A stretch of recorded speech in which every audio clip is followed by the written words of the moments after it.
এবার গাজা নিয়ে বিস্ফোরক মন্তব্য করলেন ইসরায়েলের প্রধানমন্ত্রী বেনিয়ামিন নেতানিয়াহু। তিনি বলেন, গাজায় আক্রমণ তো কেবল শুরু মাত্র। তিনি এমন সময় এই হুমকি দিলেন যখন ফিলিস্তিনের গাজা উপত্যকায় ইসরায়েলের সাম্প্রতিক হামলায় এক রাতেই 4 শতাধিক মানুষ নিহত হয়েছেন, আহত হয়েছে আরও শত শত ফিলিস্তিনি। গোটা বিশ্বের নজর যখন গাজার দিকে, তখনই দিলেন এই হুঁশিয়ারি।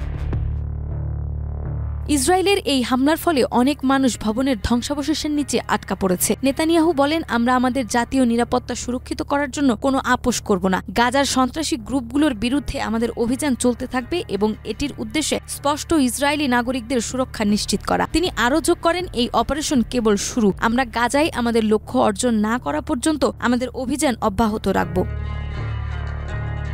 ইসরায়েলের প্রধানমন্ত্রী বেনিয়ামিন নেতানিয়াহু আন্তর্জাতিক সম্প্রদায়কে সতর্ক করে দিয়ে বলেন, ইসরায়েলি বাহিনী এই অভিযান চালানোর সময় আন্তর্জাতিক আইন মেনে চলবে, তবে তাদের প্রথম লক্ষ্য হবে দেশটির নিরাপত্তা নিশ্চিত করা। এর আগে ইসরায়েলি সেনাবাহিনী গাজার বিভিন্ন লক্ষ্যবস্তুতে বিমান হামলা শুরু করেছে এবং সেখানে বহু সন্ত্রাসী সংগঠনের কার্যক্রমের বিরুদ্ধে অভিযান চালানো হচ্ছে।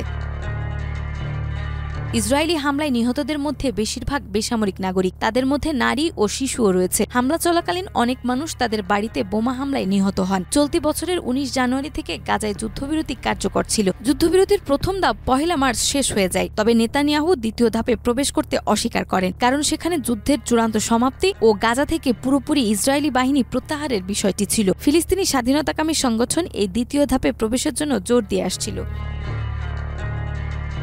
নাজমা, মাই টিভি।